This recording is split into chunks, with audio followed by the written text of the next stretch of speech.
Keeping venomous reptiles is an unforgiving hobby, requiring proper training and lots of experience. One simple mistake can be the difference between life and death. Remember, the most venomous snake in the world is the one that just bit you. There are no venomous snakes with training wheels. Just because you see Viperkeeper handle snakes a certain way does not mean you should try it too.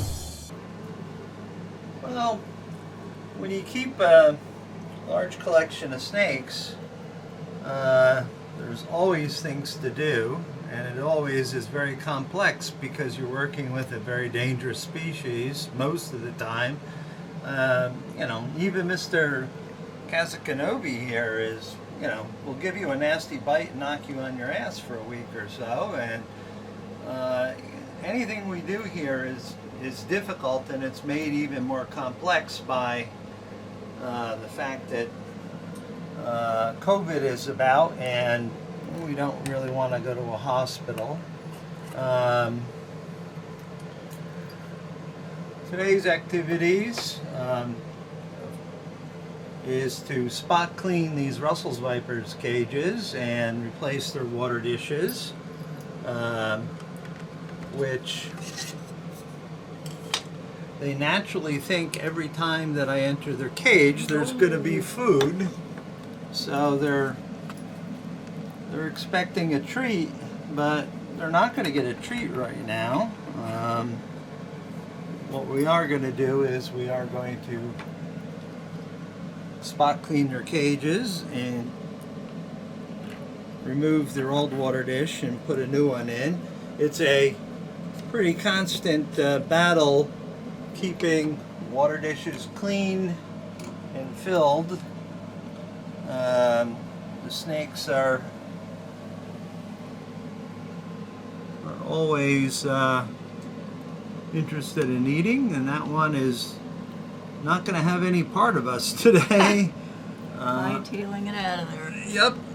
Well, I mean, it could have gone spicy, which is the term that Lori and I use for when Russell's Vipers go into their cinnamon bun pose, where they look like a coiled up cinnamon bun, but with highly potent venom behind it. These guys are super dangerous because of their venom. Their venom is used to make a treatment or a medical test to help to find out if a patient has lupus or not. You notice we don't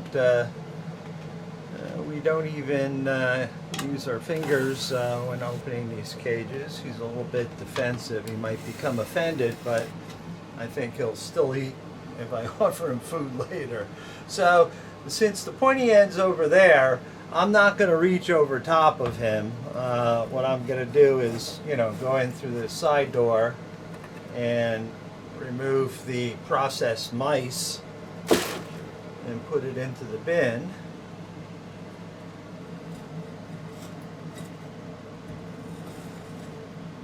These guys really don't like to be messed with.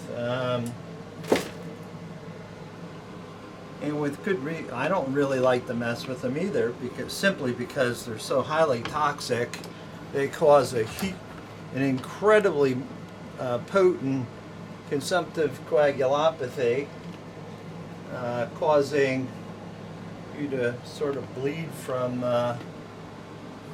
every orifice, including your internal organs and such, which really isn't very healthy for you. So we will, well, this is a little bit smaller water dish than he had, but that's fine.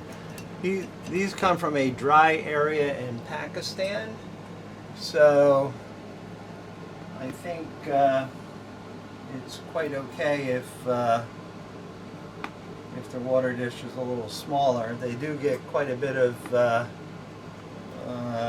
water from their food item. I'll temporarily shut this until I can grab the watering can and open it. And oh, hi, here you go, dude. Don't be too offended if you get wet. And I always overfill it a little bit just to give the cage a little bit of humidity. Clean the hook. I'll quickly disinfect the scooper.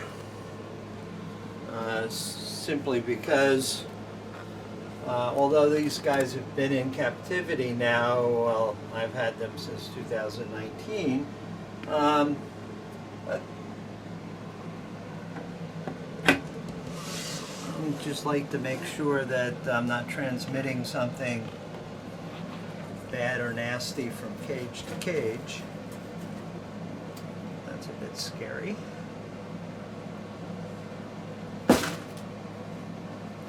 Whoa, whoa. Oh, we're now going spicy. now she's spicy. She's offended, but I wasn't the person that I didn't slam the pooper scooper into her face. She did that all herself. So if she's gonna be spicy, you know, she can be spicy. But probably later today she'll become unspicy when food is offered. Yes, they're always very interested if there's food, so she will get over being butthurt later.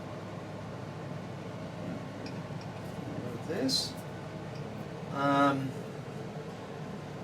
my cup removing technique and trick with the hook sometimes works really well and sometimes doesn't. Don't strike it, maybe you learn the first time.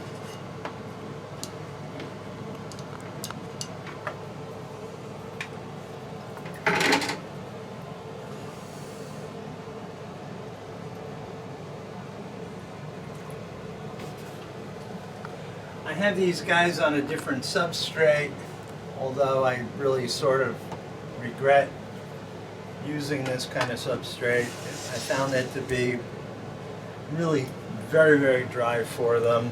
Oh, there he's getting a nice drink. Oh yeah, well, why don't you...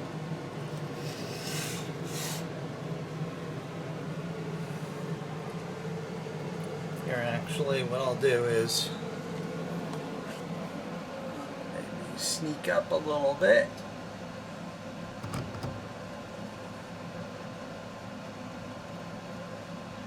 Our nickname for these guys, the whole Daboya genus, we call schnoz vipers. Hello. Are you coming to visit the camera? Huh?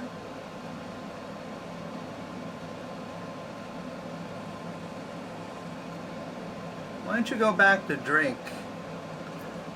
This is one of the males. He's sort of, he goes spicy less often than the females, and he's somewhat curious. And you know, if you're a fan of my videos and have watched them many times, usually the males are a much more laid-back creature than the females. Doesn't matter which species of venomous snake. The males are generally a lot more relaxed than the females. So we'll tuck him back into his cage because we don't want him launching out to visit us while we're working on the cage below. Oh, are we gonna... Well, come on. Do it the rest of the way. Let's see. Oh, no, we're going to go get another drink, or are we going to extend our nice long fangs?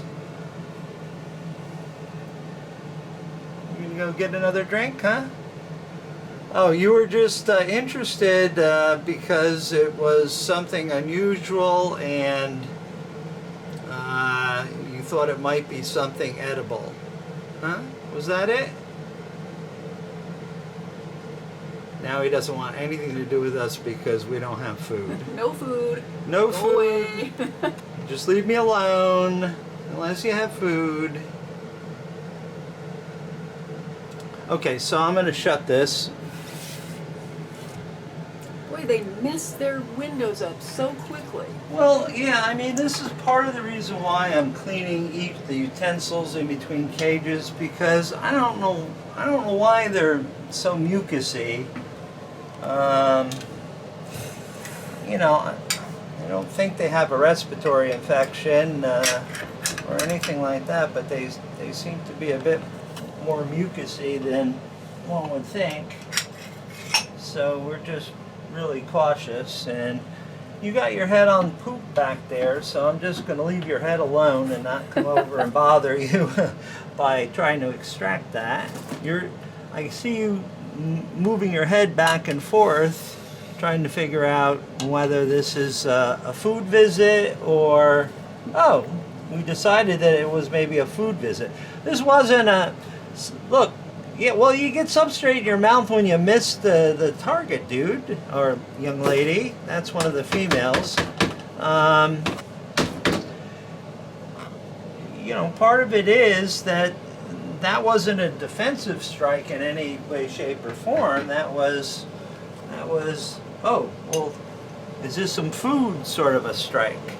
So I'm going to shut this, and we're going to put this back over here.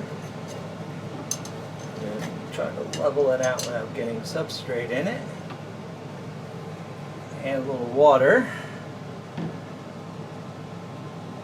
That one has been traditionally somewhat shy. These two are the ones that usually will go spicy quickest.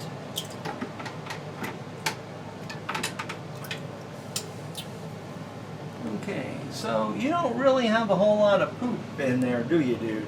Huh? Alright, this one is really a tough one to open.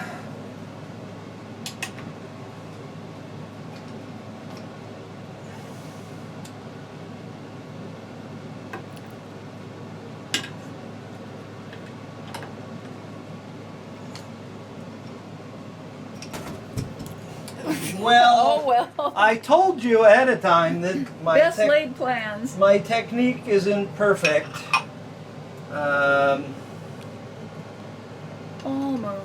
Almost.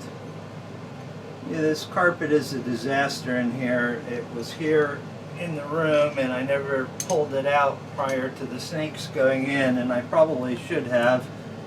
And I probably will once I remove the cages for whatever reason.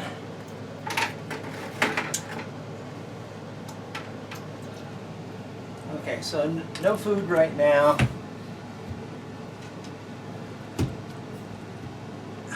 Vision cages are sort of really nice because they're secure. It's just that they really don't handle, you know, too much weight if you stack too many of them on top of one another. And that's why that glass is really tough to slide. So, all right, so we'll clean up from this process and secure the cages and clean up the dishes and get them soaking in detergent. Then they go into Clorox. Then they get, you know, cleaned in a UVC cabinet, the kind of UV light that's used in operating rooms to kill germs and viruses and stuff, just to make sure everything's sterile and clean once we put it back in there. Are you curling around your water dish there, dude? I promise I'll bring you something soon. Okay, so this is one of the less glamorous activities that go on here in the lair. At least you got to see him up close and personal, although I consider that a bit risky, but I've done that before, and as long as my hand is holding the back of the camera, and I've had bigger snakes than that strike my video camera, and I've escaped with my life, so not a big deal.